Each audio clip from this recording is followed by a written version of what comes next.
Thanks for being here. Subscribe to Cheating Stories Best, so you don't miss new stories. My wife missed an opportunity. Can we get it back on track? Today's story has a similar plot. Enjoy it! Dexter Williger listened to Willie and tapped out the tune of an old song on the steering wheel of his truck as he drove down the main street of Wilson's Mill. It was hot, dry, and dreary outside, but he kept the window of his old truck open as he drove. Sweat ran down his face, and dust from the road coated his once white t-shirt. His hands were smeared with machine oil, as were his shirt and dirty jeans. By all rights, he should have been angry and upset, but for some reason, he just wasn't. This was out of character. Don took in everything life threw at him and grinned. He rolled with the blows, bowed his head, and continued to advance. He was driving through town on his way to the John Deere dealership, 37 miles away, to pick up a part for his old combine. Most farmers would be so angry that they would shake and scream over the breakdown. Don was upset but accepted what fate had given him. After all, he was alive and had a wonderful wife who worked alongside him and helped him raise his 2 children. What more could a man want than this? Enough food, a place to live, and good friends. No, life was good, sometimes harsh but good. He had everything he needed. Don was almost out of town when he frowned and turned his head. Randy's truck was parked in front of a local bar. If it were evening, especially Friday or Saturday evening, there would be nothing strange about it. Even now, at the beginning of the harvest season, it was strange that he was there at noon, parked with one front wheel on the sidewalk. No, it was something strange and required some investigation. Don knew that Randy and Shirley were in a difficult situation. At that moment, he didn't know the whole story, but the rumors swirling around made it clear that Randy was more than a little upset with Shirley, and with good reason. Don pulled his truck over and parked in the Wilson's Mill parking lot to turn around. He quickly returned to the bar and parked his truck next to Randy's. Don walked into the bar and paused to let his eyes adjust to the darkness inside. He saw Doi sitting on her stool behind the bar, looking to see who came in when the door opened. Randy didn't even turn his head. He just sat in the back booth and stared into space, almost glaring at the small wall of honor. There were already 4 empty bottles on the table. Randy almost finished his 5th before Doi could ask. Don walked up to the bar and said, "Dos Equis Lager, please, Doi." He nodded his head towards Randy and asked, "Do you know what this all means?" "No," Doi replied. "He burst in here about 30 minutes ago and has been devouring them very quickly ever since. He had already drunk before he got here." "I'm going to interrupt him, Don. He hasn't said a word, just tells me when he wants more. Judging by the expression on his face, whatever it is, it's definitely not good." Don took his beer and walked over to Randy's table. He sat down without asking permission and watched Randy for a while. Neither man said a word. Randy finished his beer and looked toward the bar, picking up the empty bottle and shaking it back and forth. Doi frowned and hesitated, then with a sigh, she pulled out another one, opened it, and handed it to him. "This is the last one, Randy. You had a few before you came, and now this will be your 6th bottle here in less than an hour. I think you better give me your keys now, too, son." Randy took the beer and glared at Doi. He turned his head, tipped back the bottle, and took a long sip of the still-cold beer. His face turned back to the wall and her photographs while his hands tightened their grip on the beer bottle, his jaw clenched in anger as his gaze glared at the picture. Don turned his head to see what Randy was staring at. He seemed to be looking at a photograph of Don and himself with Stewart, Paul, Mona, Graber Wilson, Anderson, and some of the other men and women of their security company while they were in the sandbox during Desert Storm almost 16 years ago. For the life of him, he couldn't understand why Randy was looking at the photo with such anger. Finally, Don said, "You want to talk about it, buddy?" Randy looked away and looked at Don for the first time, his brow furrowed and his lips pursed.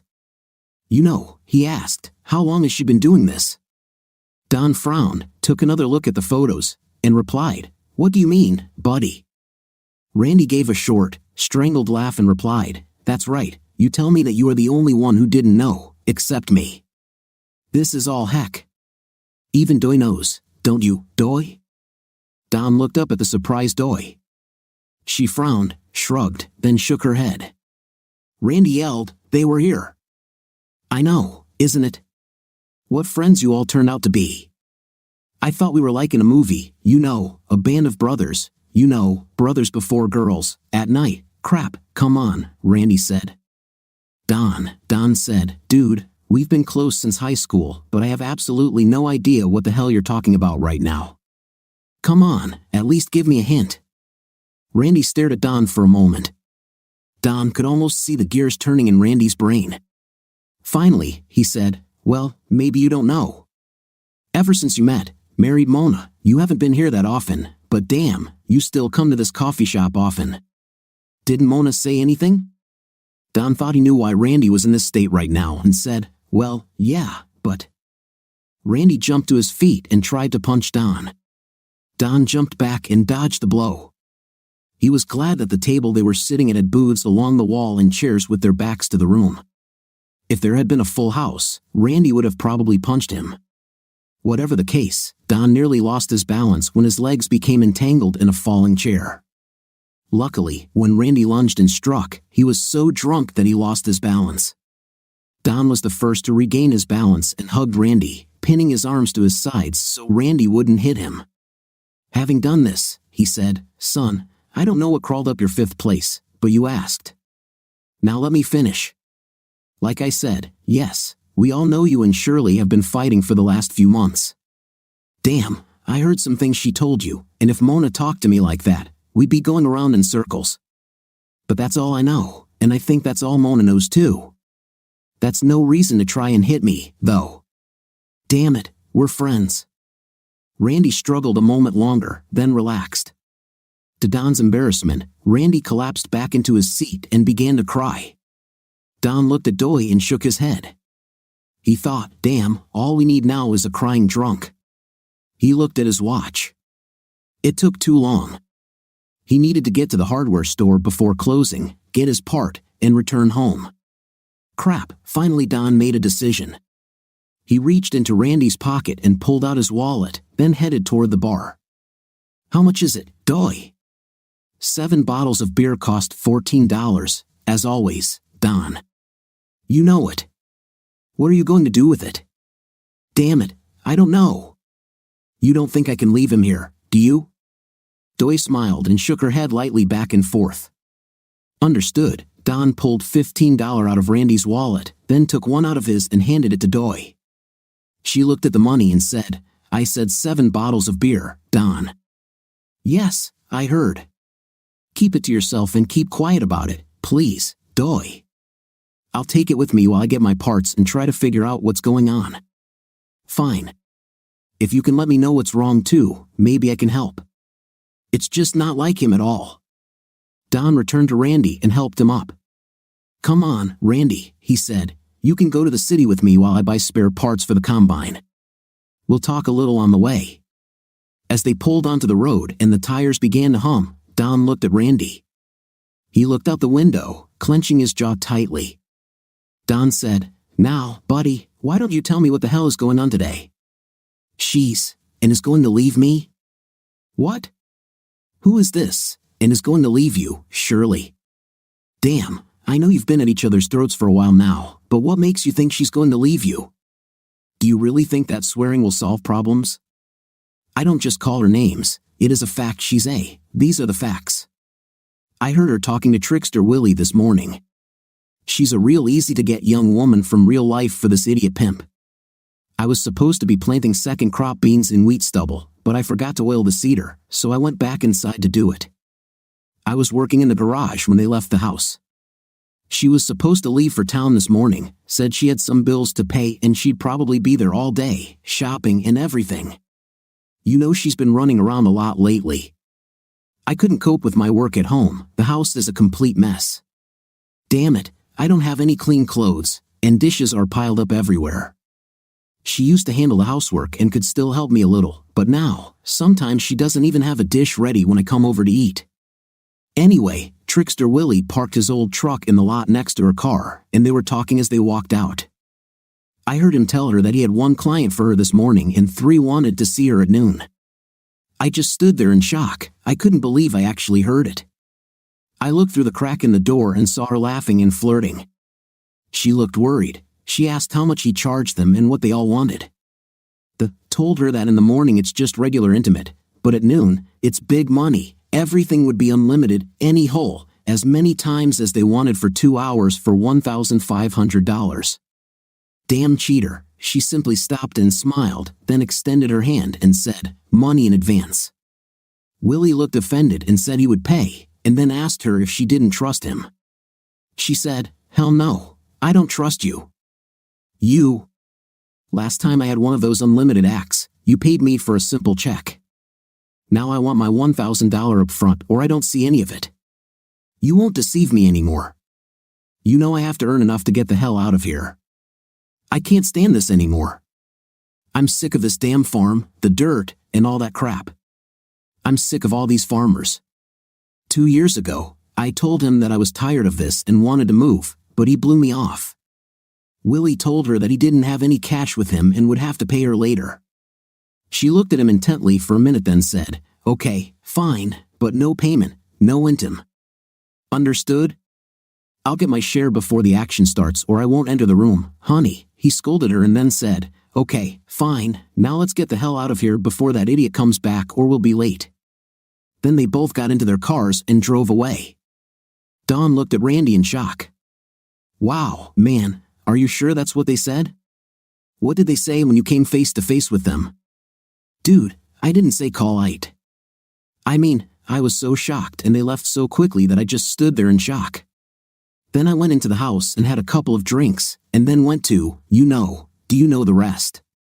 The rest of the ride passed in silence as the two men watched the road and lived in their own thoughts.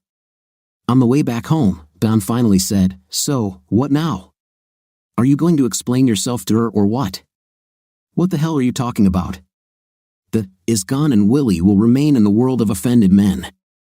You should have taken your piece and served it instead of getting drunk. I probably screwed this one up, but yeah, we're going to have a fight now. A little pain will pass, and I will divorce this, as quickly as possible. Both men continued to reflect on the events of the past day as they drove. Don barely slowed down to the speed limit as they passed Wilson's Mill.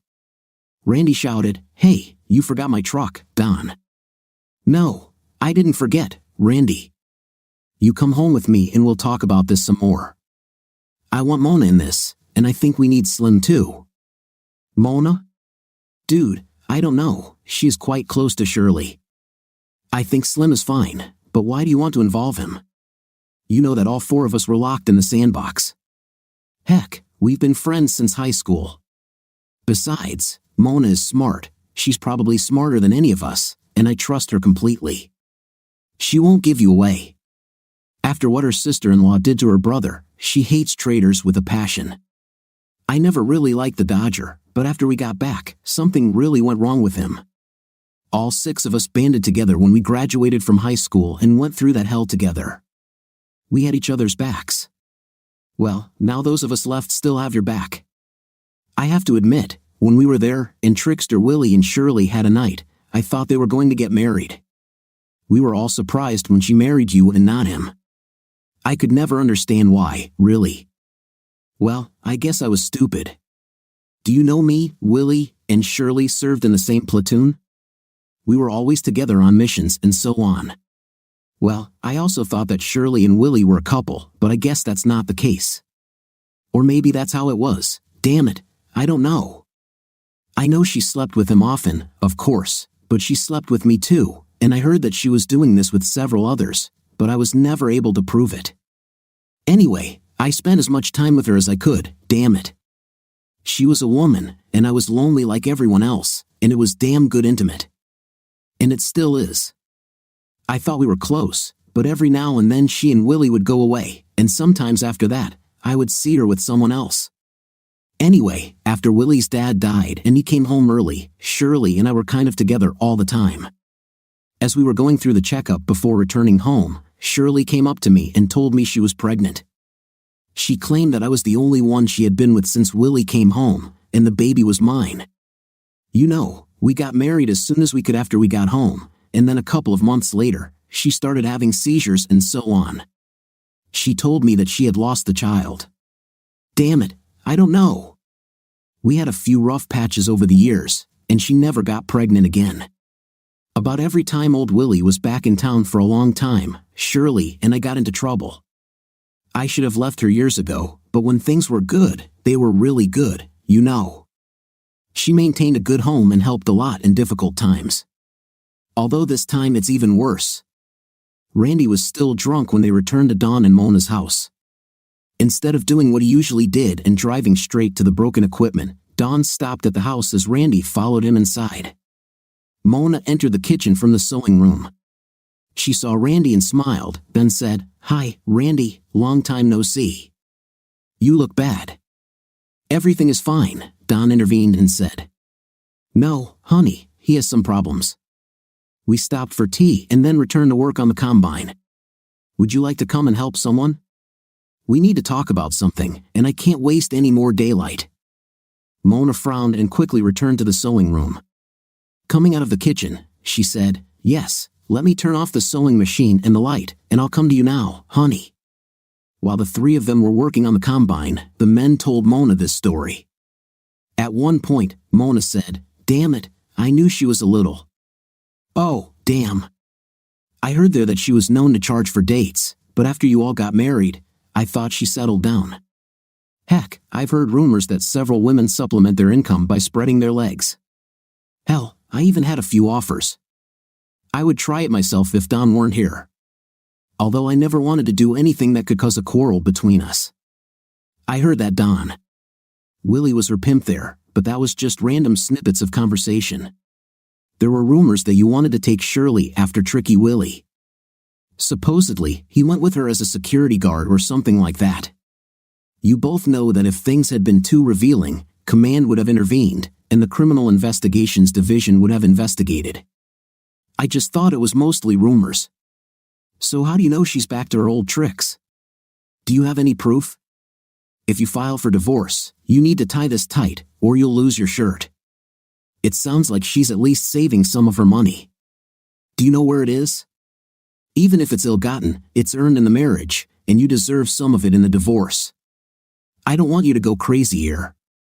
If you're doing this, you need to do it right." Randy looked at Mona and grinned, then said, "Yes, First Sergeant." "Whatever you say, First Sergeant." "But how am I going to do this right, First Sergeant?" "Let the First Sergeant himself, idiot. You know how I feel about it when we're not on duty. As far as doing things right, you leave that to Dawn and me.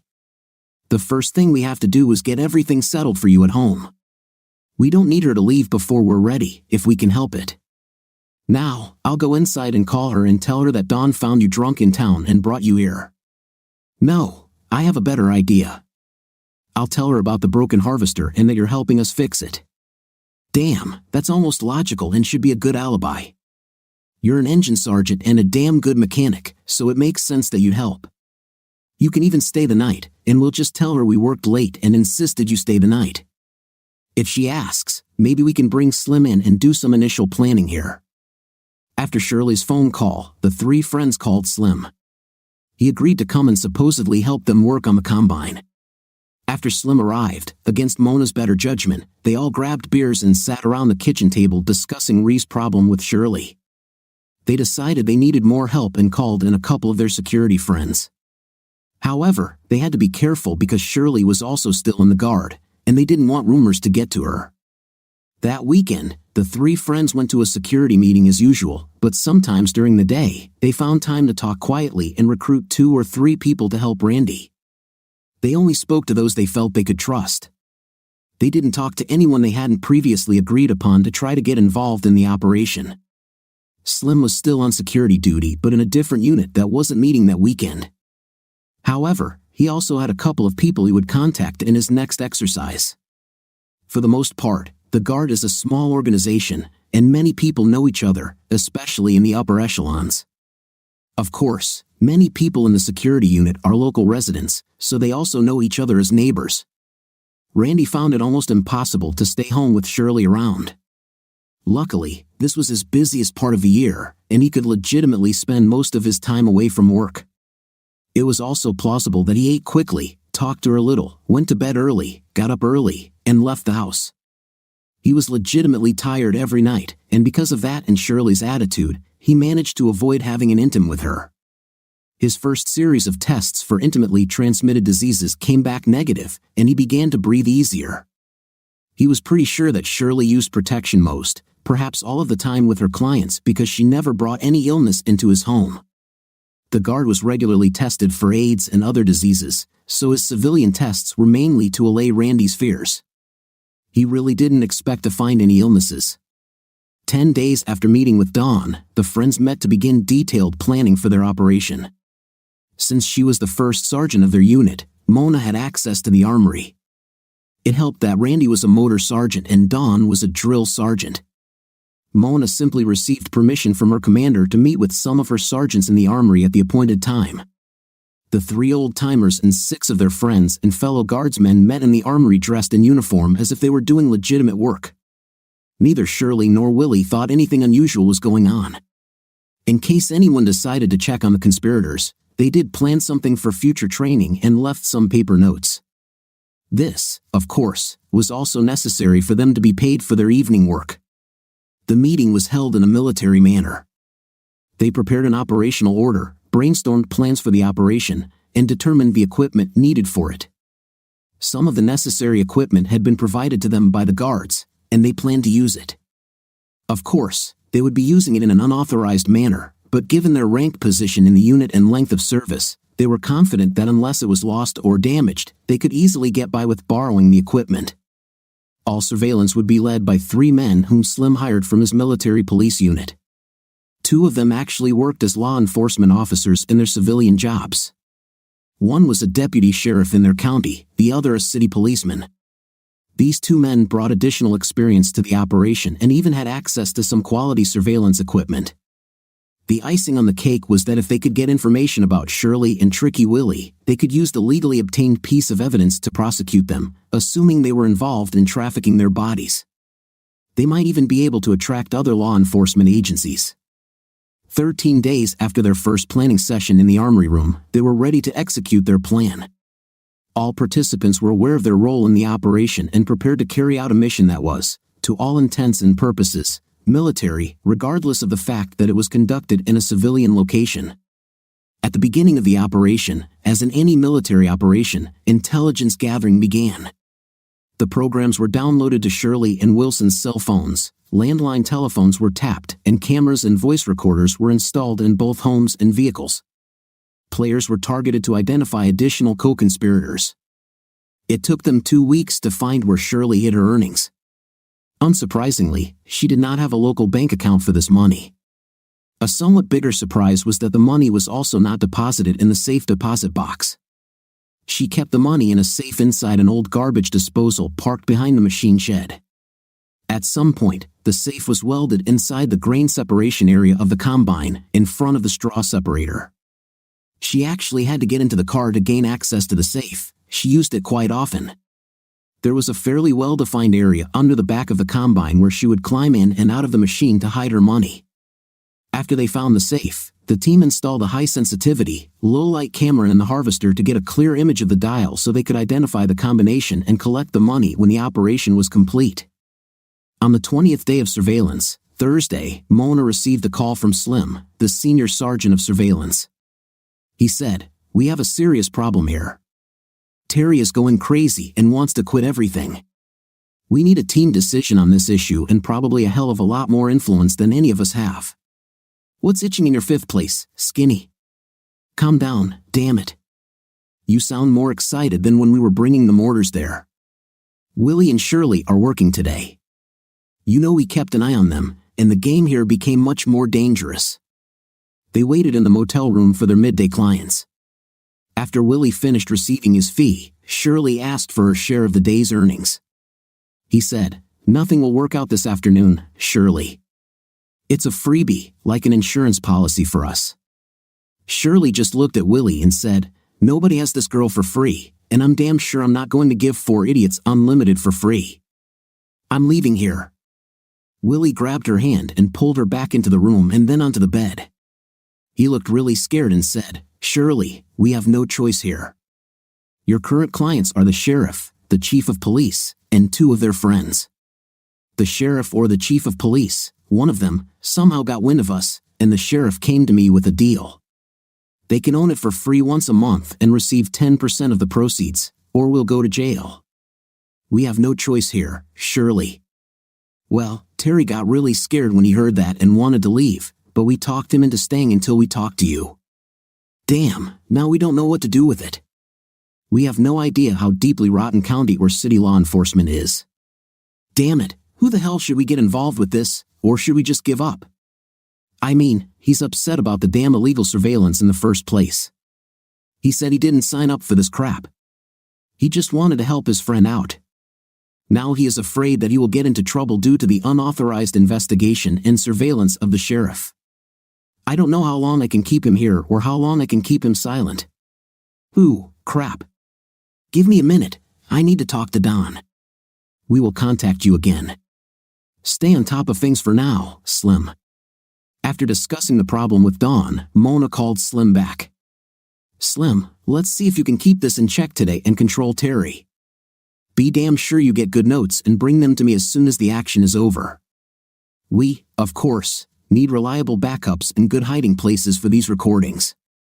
We'll have a meeting Monday night at the Armory to discuss this with the team. We can do this either before or after our meeting. The group stopped monitoring Shirley and Wilson but continued to collect electronic information from intercepted telephone conversations as well as from homes and vehicles. Much of this was very interesting. Not only were the sheriff and police chief involved, but they also caught the name of the local prosecutor being mentioned in one of the intercepted phone calls. Wilson said, Shirley, you have to work with another insurance tomorrow at 10 a.m. Shirley replied, bullshit. I already gave those idiots their monthly night.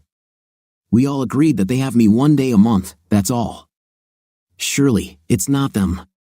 Somehow, the prosecutor found out about us.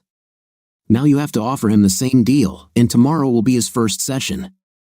The sheriff intervened. We make a lot of money defending him, but you need to give the prosecutor some money.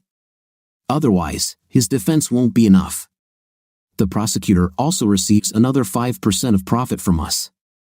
Wilson exclaimed, damn it, Willie. When will this end? Now you make me work for free 2 days a month, and we lose 15% of our income. How the hell did you even let this happen? Shirley replied, damn it, it wasn't me, Shirley. You know I don't like it any more than you do. I thought about just leaving, but I think the sheriff thought about it. He said that if we left, he would put us on the wanted list for trading services and a bunch of other crap. This owns us now, Shirley. Just be glad that he allows us to keep what we earn now. Shirley retorted, fine, you son of a. I don't know why I even let you talk me into doing this. Do it for a while, you said. We'd get rich, and we'd be able to blow up this little town, you said. We would be rich and live the good life we always dreamed of. Now look at us, I'm trapped being a dam. And hey, there you are, Shirley, you love your job and you know it. Wilson continued, damn it, Shirley, shut up. They don't know about it, and we should make damn sure they never find out, even if they let me pay them back for that too. It might piss off some very bad people. Maybe I should cool off with this a little, or maybe just stop selling here. Shirley conceded, yes, exactly. I'll just keep my other business out of the county. Maybe I'll just take care of it when we're away from here, or maybe I can find someone to do the work for me here and just supply them with the product. Yes, that's what I'll do. I might not make as much money, but it might be a lot safer, and they wouldn't be able to squeeze a profit out of me if I didn't sell, right? Shirley muttered, you stupid. Then she said louder, okay, you win again. Another damn wasted day. Once again, Shirley was forced to provide for herself for free. The group discussed their intelligence so far and decided that it had gone too far. The original plan was to obtain information about Shirley and Wilson and then report them to the public before Randy filed for divorce. They then planned to present it to the prosecutor. This would, of course, benefit Randy because if Shirley had been convicted of a crime, a divorce would have been more beneficial to him. Now that the entire top law enforcement leadership of the county was involved in the mess, they had to reconsider their plan. They even worried about Wilson's other business. All any of them could think about was illegal substances, and if he was involved in this, they sure as hell wanted to get some serious law enforcement involved. In the middle of the meeting, Mona said, "Listen, we're in deep. We urgently need to get this up the chain. I think we need to contact the FBI on this matter." Hearing Mona say this, Randy mumbled, "Damn, that's just wrong. I want to hurt Willie and Shirley. How will I do this if we call the FBI?" Mona looked back at the angry drunk Randy and regarded him for a moment, the way only a first sergeant and a wife could, even if she wasn't his wife. She looked at a slightly more sober Don and then said, "Look, Randy, I think we all want you to be able to hurt them a little, but we can't just do something that hurts them and let the officials of our districts leave. Damn it, if they're so unethical that they act like, and let Tricky Willie bribe them with some girl for the night, then what are they doing for other criminals? We must get them too. You know as well as I do that they would never have gone after Trickster and Shirley if we had given them the evidence we had. It would be like cutting your own throat. Besides, if we let them know that we have dirt on them, they too can make our lives hell. No, we must go after them too and perhaps risk the fact that you will have to take less revenge than you want." Randy grumbled, "Well, I don't like it. I want these idiots to hurt as much as I do. They deserve this pain." Don looked around the table before leaning back in his chair. He said, "Look, Randy, none of us are lawyers. Heck, none of us have a college degree in more than 2 years. We have no way of knowing exactly what the outcome of all this will be, but I seem to remember hearing that convicted criminals are much less likely to get a good divorce agreement than those who are squeaky clean. I think you need to see a lawyer before we get too far. I also think that no matter what else is going on, we need to empty this safe as soon as possible.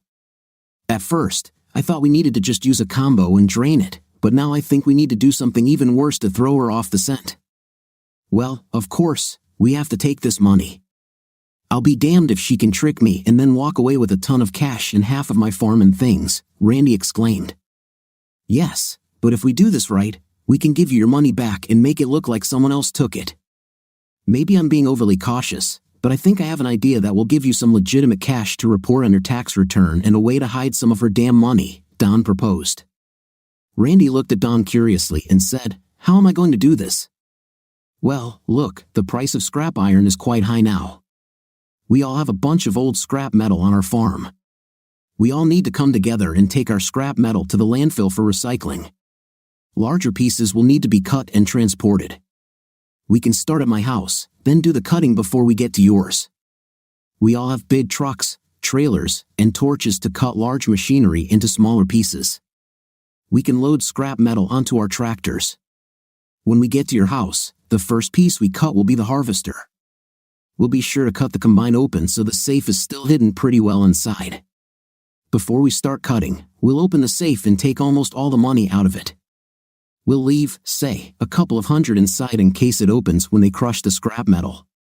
If they crush it in place, you won't lose much. They typically use a magnet and load the scrap into railroad cars and then send it to be melted down. Either way, this is a perfectly acceptable way for you to get most of the money without anyone knowing anything. We just have to make sure we have a day or two to get the job done before Shirley discovers that the harvester is either cut up or missing. When she misses the harvester, she'll be royally angry, but she won't be able to tell you why. She might even suspect that you found the safe, but she won't be able to prove anything. We'll hide the money somewhere else until this all blows over, and then we'll give it back to you," Don explained. Randy looked around at his friends sitting at the table. His face broke into a wide smile, and he said, "Now, that's what I'm talking about. We get the money, but they have her." He chuckled and said, "Hey, it's true, isn't it? She still has it every time, and I did it to her again. I like it. So, how do we make Shirley and Willie pay? I still want it to hurt." Mona intervened again, saying, "Don, I like your idea for several reasons. We're all getting rid of some clutter in our homes, and boy, do I know how much I love it. I've been tired of all this stuff for quite some time, but I didn't say anything about it because we were so damn busy. We all get some extra income as well. But most importantly, Randy gets a ton of patsy money for free. So, does anyone know a good divorce lawyer, preferably one who could advise Randy on other issues as well?" Then, Slim spoke up, "Yeah, anyway, I might know someone who can help. Do you all remember Plet from school? He received a few nods and agreements before he continued, grinning at Randy. "Don't look at us like that, Randy. I know you remember her. Will you ever recover from the thrashing her old man gave you when he caught you two in the hayloft?" Randy's face turned a deep shade of red, and he glared at Slim before muttering, "You and that horse you rode on, you." After the short exchange, everyone at the table burst out laughing. Mona, like the good first sergeant that she was, brought the meeting back to the topic at hand. She looked at Slim and said, "Okay, Slim, stop making fun of Randy and tell us about the lawyer." "Well, I don't know any lawyers myself, but I heard that Plett worked for a law company in Centerton. She got a job with them when she graduated from college and has been with them ever since. I heard they made her proud when she had to divorce that cheating city dude she was engaged to in college. I think if we called her, she could find us a good friend," Slim suggested. "Well, I don't have a better idea. Does anyone else know?" Mona asked. "Okay, who knows her best?" And again, loud laughter filled the room as the men looked at Randy. Mona glared at the men and said, "Okay, you know what I meant. Anyone?" Nobody said anything. Then finally, Don said, "I think we all know her, honey, but I don't think any of us have seen her since her daddy died, 7 or 8 years ago?" "Okay, then. The choice is either Ree's or mine. Does anyone at least know where she works or what her phone number is?" And again, there were no answers. "Well, that's crap. What should I do? Just start calling lawyers and asking if Pet works there?" Rand looked at Mona and said, "Most of her family lives in Steelville. I don't know who it is or where, but her aunt was married to one of the Fieldings, and they almost own the town. You could call there or go to the store, they may know." "Great, well, it doesn't compare to anything." "Okay, I'll get to it tomorrow. Is there anything else we need to talk about tonight?" Don looked around at those sitting at the table and then said, "Yes, honey, I think we need to lay low for a while and just continue to passively observe while we do other things. Let's see what the lawyer says before we contact the FBI." Everyone thought the idea was good, and it was accepted. The meeting finally ended after they did a little security work to cover their tracks and make it seem like the use of the armory was completely legal. The next day, Mona drove to Steelville and went to a feed and farm supply store. There was only one woman working behind the counter dispensing purchases, so Mona stood to the side, waiting for her chance to speak. Soon, a woman came out of the office and asked if she could help Mona. "I hope so. I'm Mona Terwilliger from Wilson's Mill. I have a strange request. I used to go to school with Pet Chambers. Last week, a group of friends and I were talking about people we once knew, and her name came up.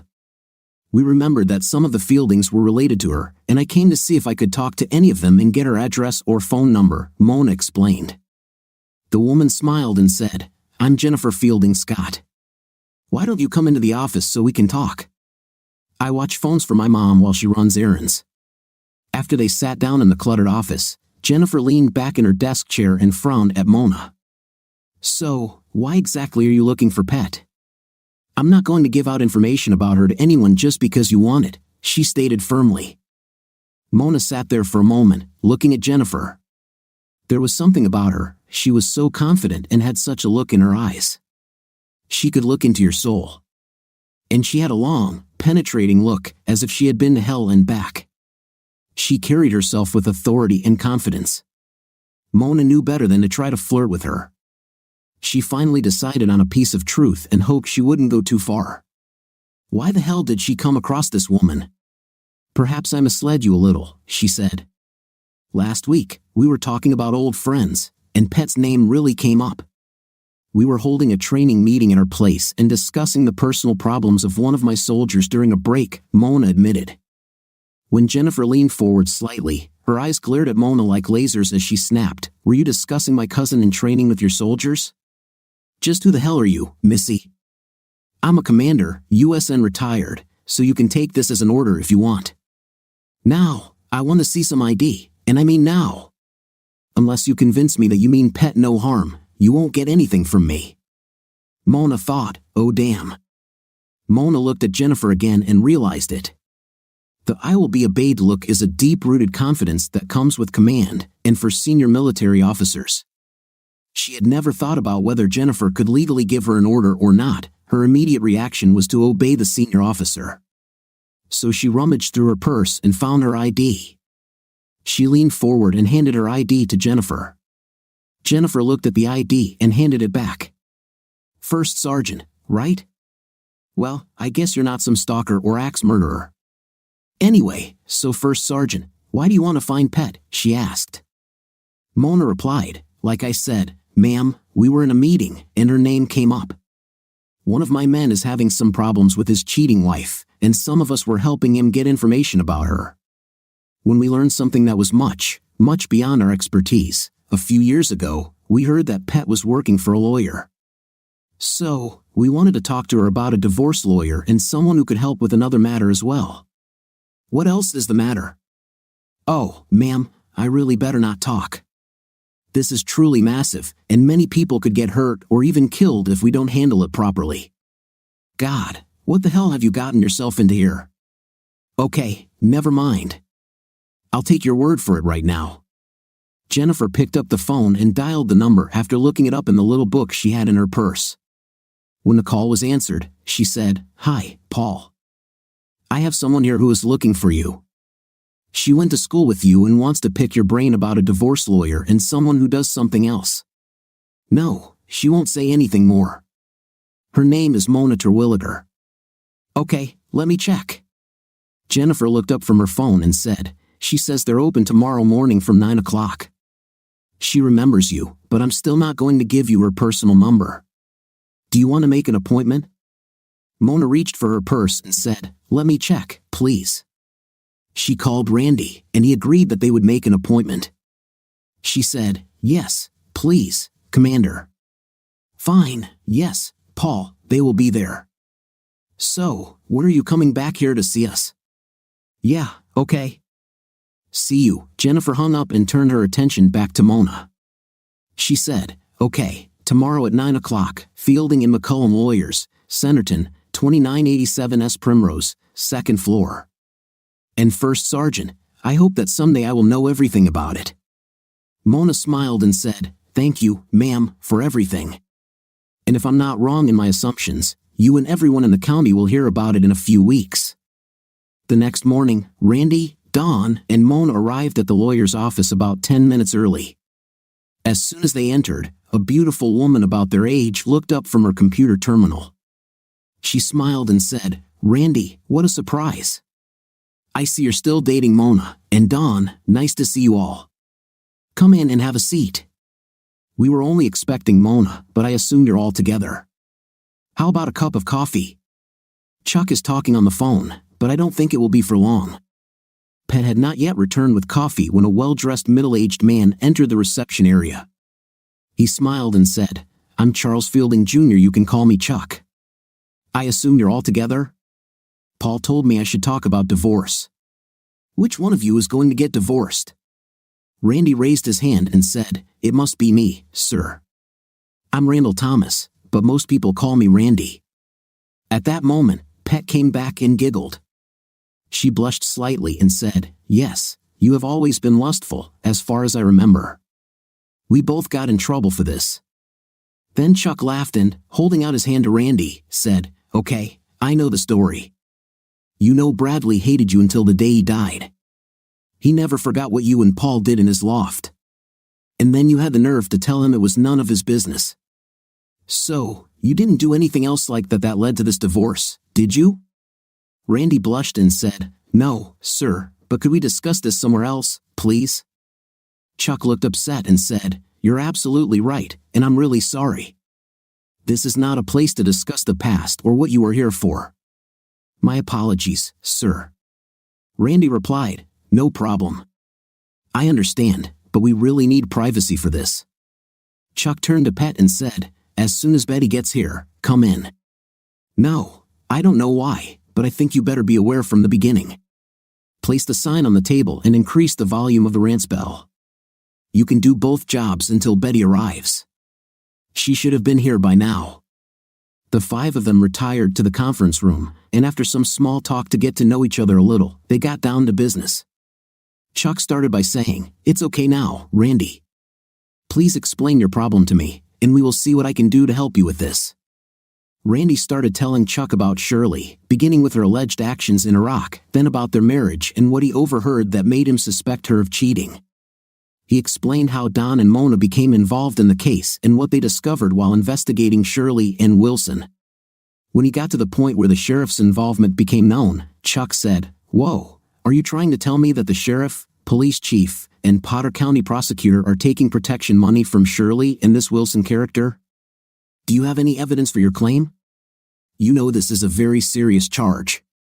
Before we can do anything, we need more than just your word." Randy looked at Mona, and she reached for her large bag, saying, "Chuck, we know what you're talking about. I have a copy of this recording and several others if you want to listen to them." She handed the DVD to Chuck, who inserted it into his laptop and turned it so everyone could see.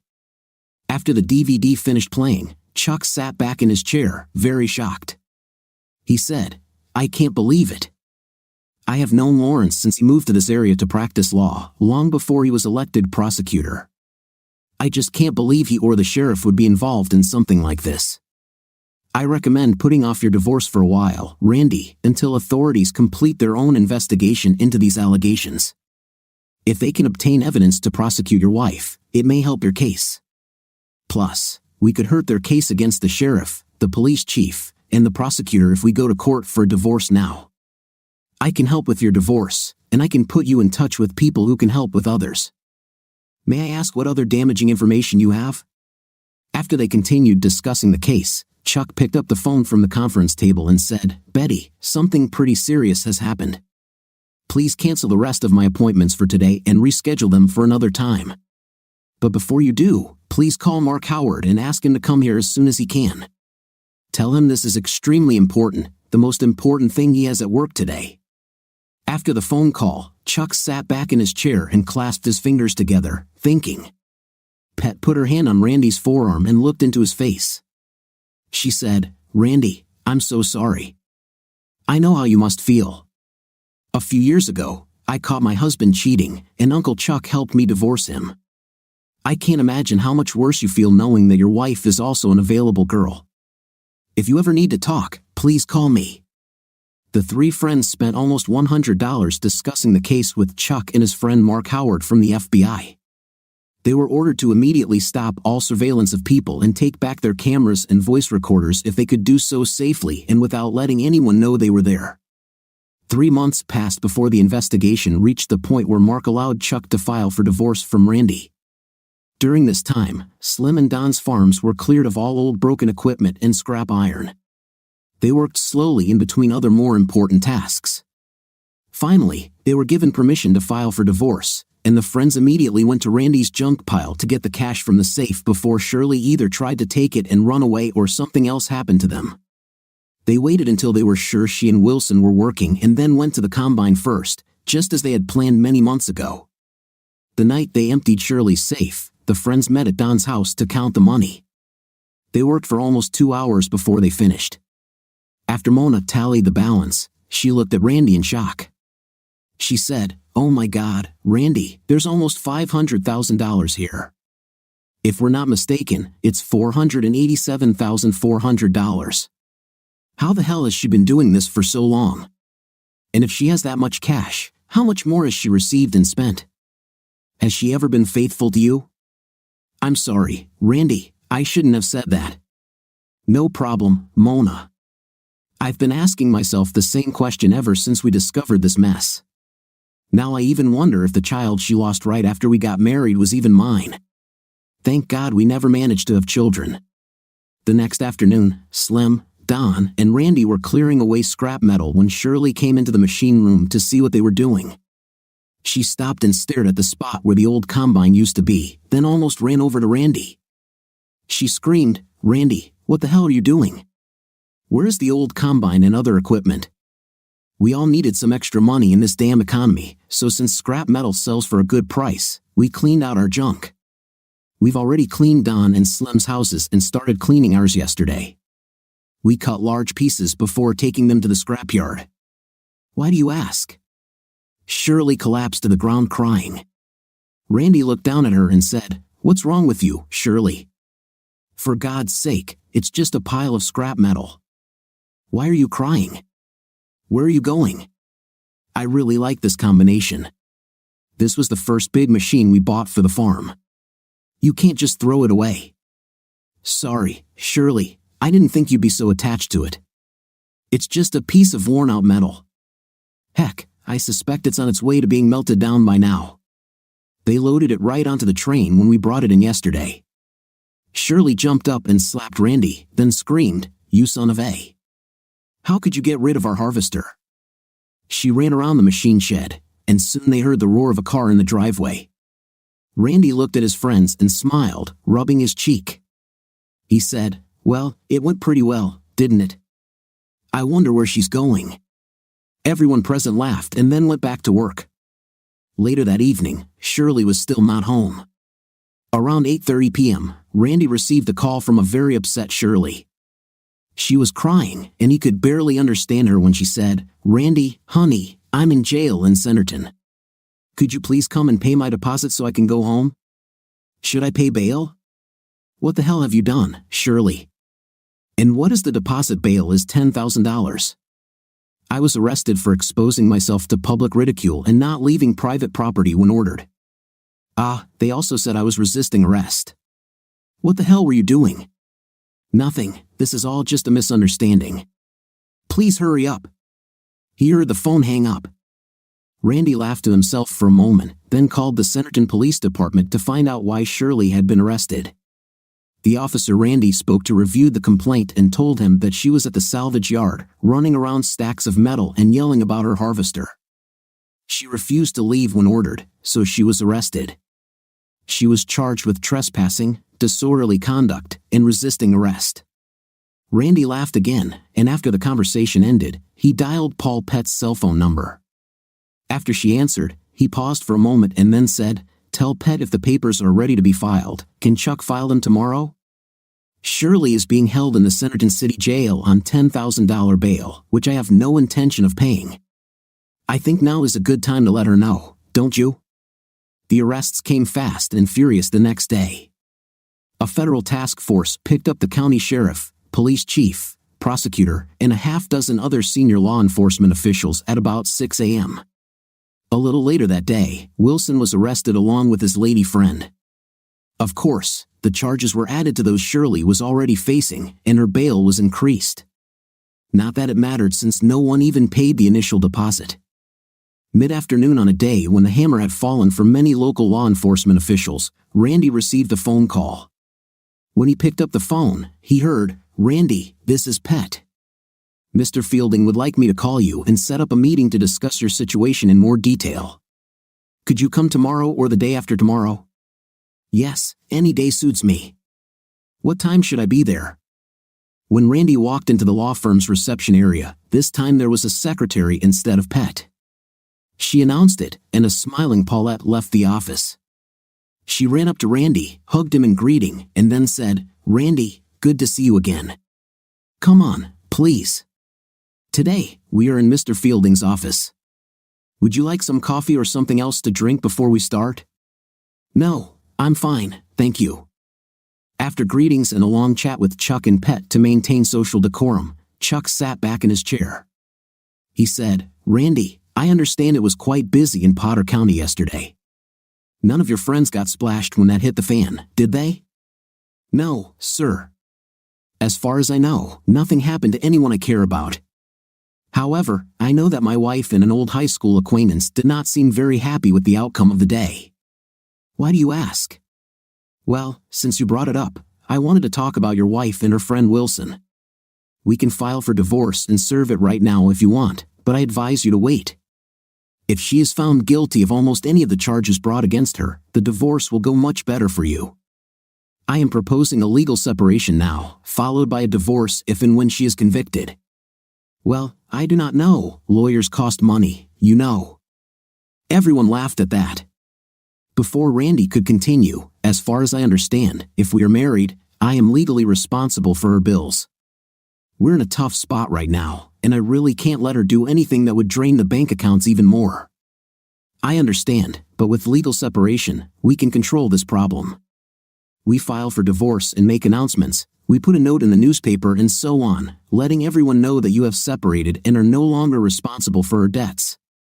Okay, if this works, I suppose I could wait for the real divorce. Could you tell me what I can expect if we go this route? For some time, they discussed the possible consequences of various courses of action, and Randy decided to postpone the divorce. As they left the meeting, Randy's stomach growled. He saw that it was almost 12:30 and turned to Pet. Pet, would you like to have lunch with me? I skipped breakfast this morning and I'm starving. Pet smiled and said, yes, I think I would really like that. To his slight surprise, the dinner went wonderfully. It was as if the previous almost 18 years had never happened. They laughed and talked, reminisced, and looked soulfully into each other's eyes. Before the snack was finished, Pet would hold hands with Randy or touch his forearm to emphasize points in the conversation. Suddenly, Pet noticed a clock on the wall and straightened up. Oh no, she said, it's almost 2 o'clock in the afternoon. I am late, Chuck will kill me. Come on, hurry up, I have to get back to work. Randy thought slowly. He was accustomed to spending as much time as he wanted on most of his tasks, unless he was at a guard meeting or had to plant or harvest crops. He was a little puzzled for a moment, but then it dawned on him. Oh my gosh, I'm sorry, Pet. On the way out, Randy caught their waitress and informed her of the rush. She took his credit card and paid the bill as quickly as she could, while Pet shifted impatiently from foot to foot. When they returned to the office, Betty the receptionist smiled at a panicked Pet as she ran through the door, Randy following behind her. She said, you're a little late, aren't you, Pet? Mr. Fielding just asked me if I thought we should send a search party after you. You weren't kidnapped or anything, were you? No, nothing like this. I just lost track of time. I'll contact Mr. Fielding and let him know I'm back. I'm sorry I interrupted your lunch break. Pet rushed down the corridor to Mr. Fielding's office. She didn't notice that Randy had followed her. She knocked on the door and stuck her head in, then said, sorry, I got back late from lunch, sir. Randy and I were talking and I lost track of time. I'll stay late tonight to catch up. Before Chuck could respond, Randy gently pushed Pet aside and entered the office. He said, no, Pet, this time you don't take the brunt of the blame. Look, Mr. Fielding, it's my fault that Pet came back late. I'm afraid I stayed longer at lunch than I should have and didn't pay enough attention to my watch. Just bill me for our wasted time and leave her alone, please. You know, Mr. Thomas, Randy, when I mentioned meeting you and your friends a couple of weekends ago, some of the family warned me that I should watch out for you and keep away from Pet. I take it this isn't the first time you two have gotten into trouble together, is it? Ree's face tensed, and he opened his mouth to say something. He felt Pet's hand on his shoulder and looked down at her just as Chuck continued talking. I'm sorry, Randy, I shouldn't have said that. I wanted to joke, but I understand that it was a bad joke.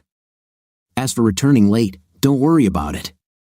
My understanding is that she was having lunch with a client, and it was a necessary business meeting.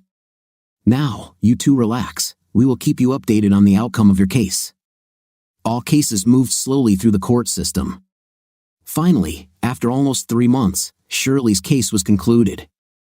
She was convicted of trafficking her body, trespassing, and resisting arrest. She was sentenced to 6 months in prison but received credit for time served while awaiting trial. The remainder of her sentence was suspended, and she was placed on probation for 2 years.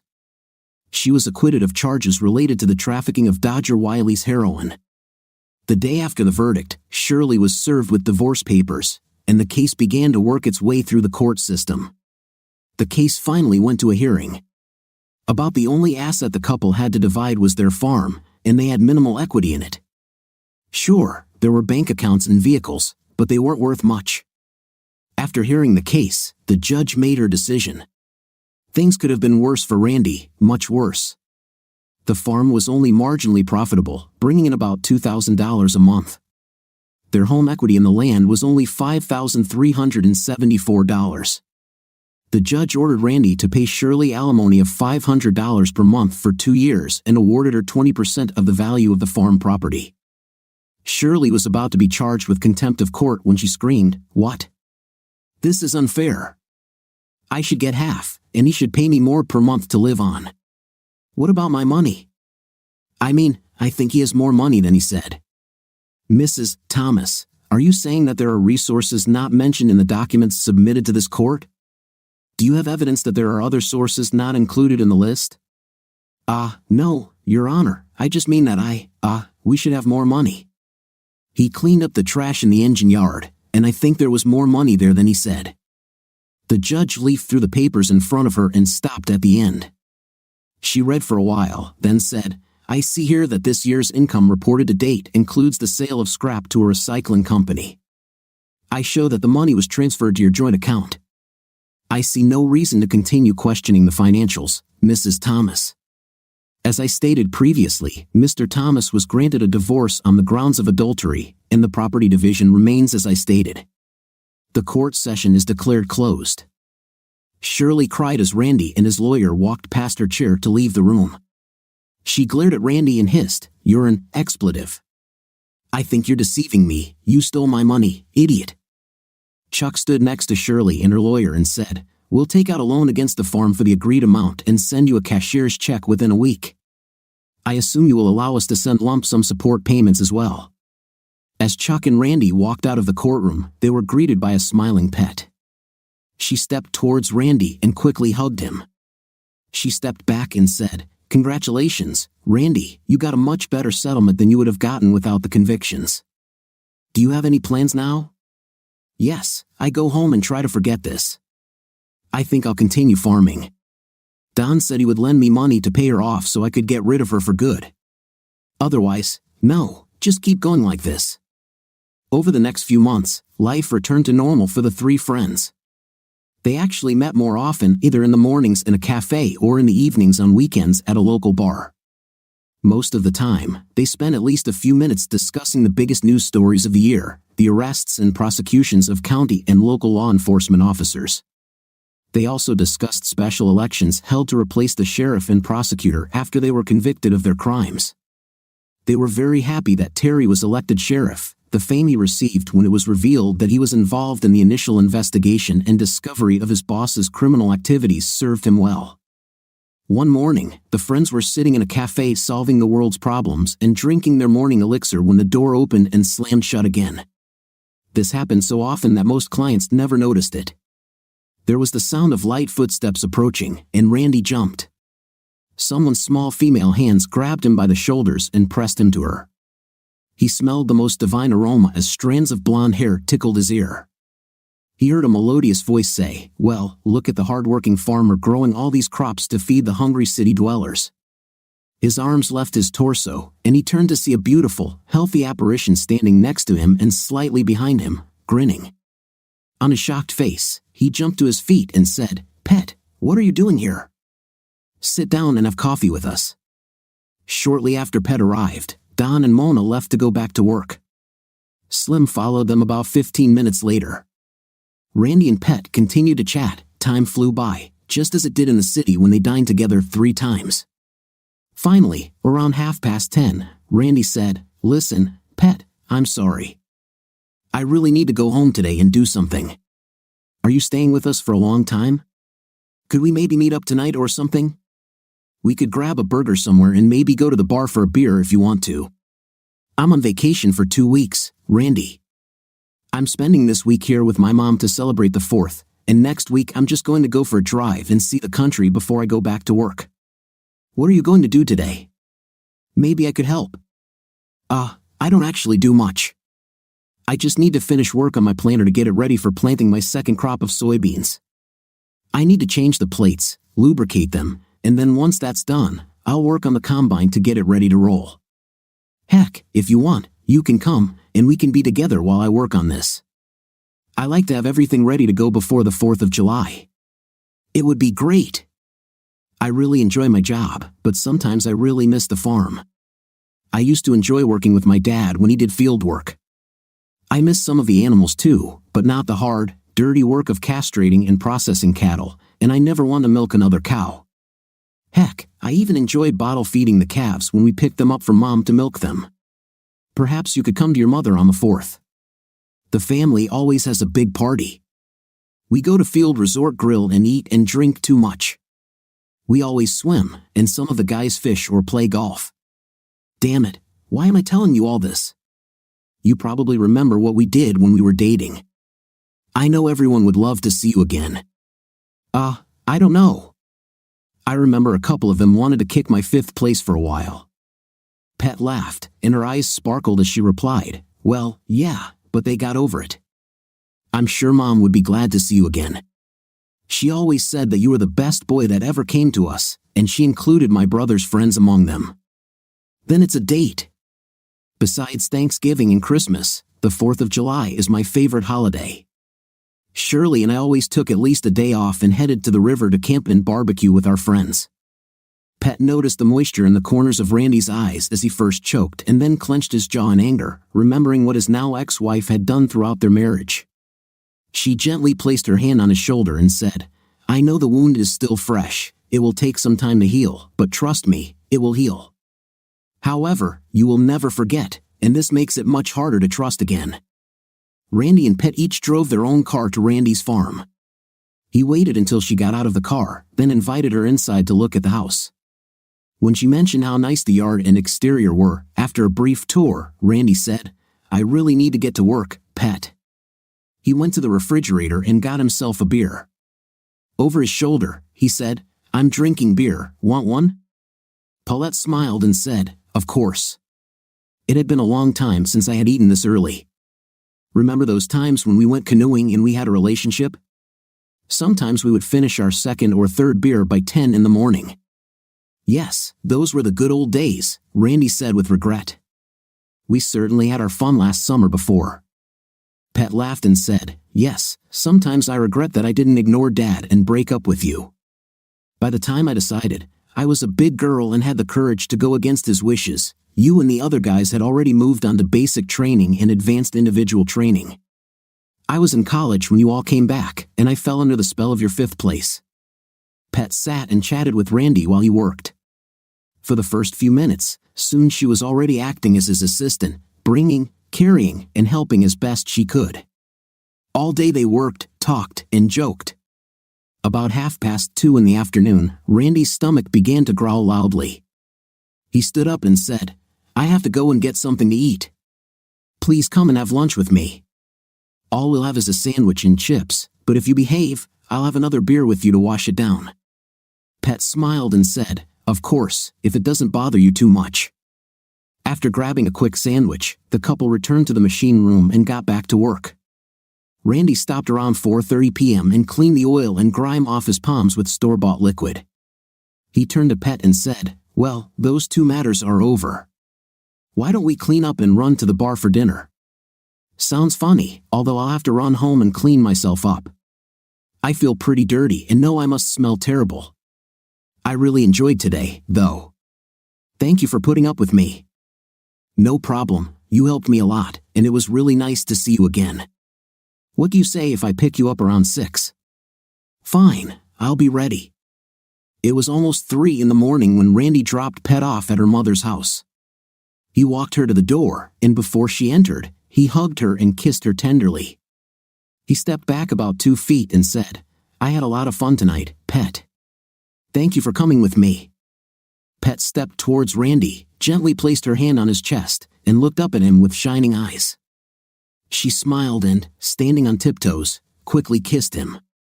I can't remember when I've enjoyed going out with someone as much as I did tonight. Thank you for inviting me, she said. She stepped back and turned slightly to put her hand on the doorknob, then looked back at Randy before stepping inside. Randy slowly walked back to his truck and made the short drive to his house.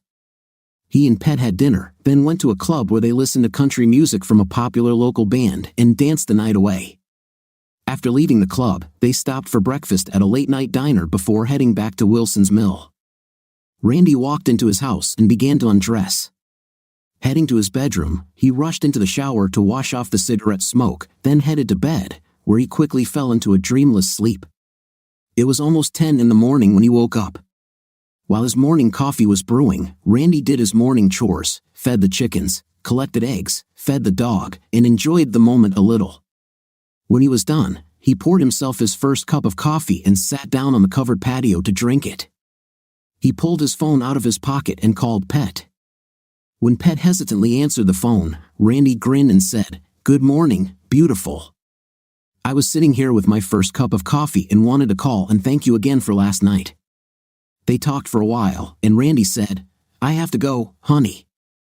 I need to get something done today or I'll really fall behind." "Fine, bye," Pet said, just before Randy interrupted the conversation. "Hey, wait, what time should I pick you up for the barbecue on Thursday?" "Oh, I don't know. You remember, people start showing up in the middle of the morning, say around 9:30. We can make a whole day out of this." "Okay, see you then." Randy felt strange as he and Pet walked into the clearing where the family meeting was taking place. He knew almost everyone there except for the spouses who came from out of town, and he even knew some of them because he had seen them in the city with his companion. For the first few minutes, Pet led him around the room, either introducing him to those he didn't know or standing proudly next to him as he greeted those he did know. After making sure he was settled, Pet left Randy with some of their mutual friends and headed over to where the women were working, setting out food plates and so on. On the way, she passed the grill area and hugged her older brother, Bradley. He hugged her back, looked at Randy, and then raised his eyebrows. "You look like the cat that caught the canary, little sister. Do you want to talk about it?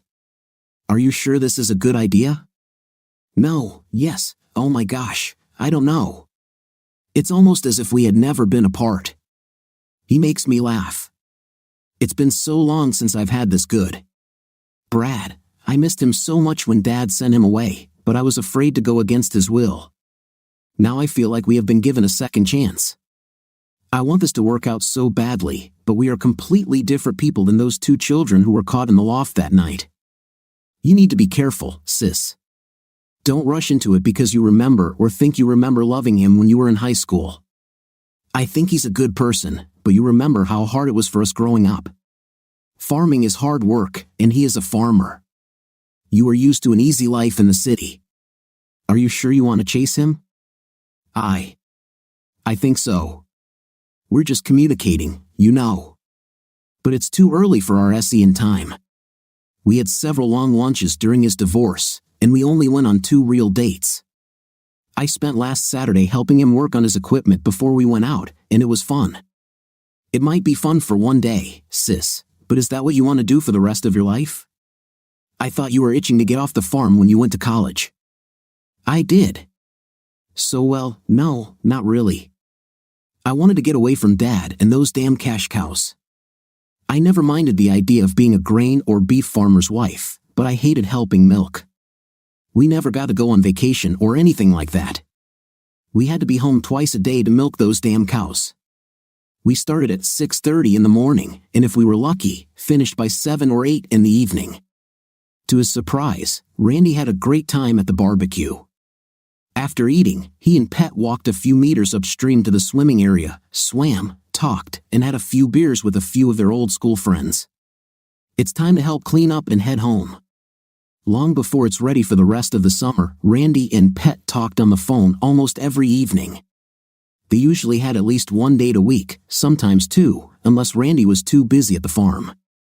In this case, Pet was usually able to get to his house to either see him there at the end of the day, or she would meet him in the field for a quick lunch or ride with him on equipment if there was a safe place to do so. She especially liked riding the combine with him. The cabin was large enough to accommodate an extra seat, and the cabin had air conditioning. A couple of times, she even drove his grain truck to the grain elevator during harvest. It was like old times for her while she was waiting for her turn to unload. She talked to other people who were unloading there. Finally, the harvest was completed, and Randy planted winter wheat. He was able to slow down and work shorter days again. He was invited to the Pet family's home for Thanksgiving. It was a beautiful autumn day, with the temperature at about 15 degrees Celsius. After dinner, she and Pet went to the back of her mother's small farm, sat by the river, and talked. Randy seemed quieter and more reserved than usual. Finally, Pet looked at him and asked, "Is something wrong, Randy? You are terribly silent today." "No, honey, I was just thinking about us," for some reason, Randy replied. Pat felt a wave of fear run through her body. She asked worriedly, "What do you mean? Is there some problem?" "I don't know, no. I mean, well, I really enjoyed the summer after my divorce and when we were together. But I don't want it to continue like that," Randy explained. Pat felt another wave of fear wash over her.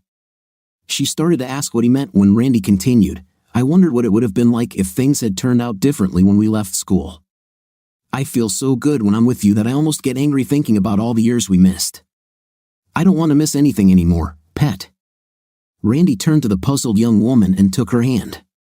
He continued, "I'm getting tired of seeing you only once or twice a week and answering the phone for a few minutes every night.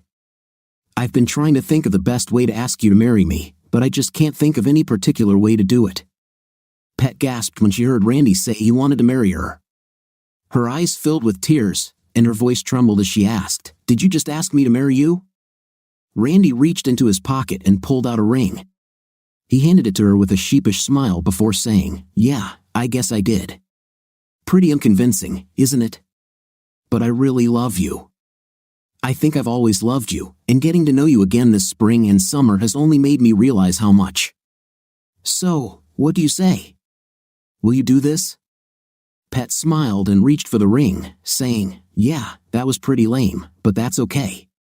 Yes, I will marry you." She put the ring on, and they did what young people do when they are in love. They kissed and sealed the deal as their hearts grew even closer.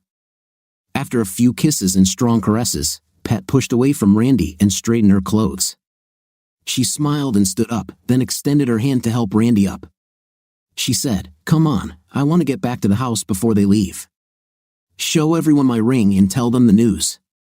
After some serious discussion, Pat decided to set the wedding date for the July 4th weekend of the following year so that her extended family could attend. She and Randy started living together on his farm just before Christmas. She found she enjoyed living in the country again and had no regrets when she handed in her resignation that spring to prepare for her wedding and help her new man on the farm. The week of the 4th of July held a special place in their hearts for several reasons. It was not only their nation's birthday but also the week they lost each other in their youth. She and Randy were caught making love on the 4th of July after they graduated from high school, and her father kicked Randy out and forbade them to see each other again. They started their new relationship the week of July 4th, so it was only fitting that they got married then. Up until the day they died, the 4th of July held special meaning for this couple. What do you think of our story today? In my opinion, the situation is not pleasant, and to find out that your wife missed the opportunity to improve, although in this story they have a happy ending, but the problem of which in this story is not fully disclosed. What do you think? Write in the comments. See you in the comments.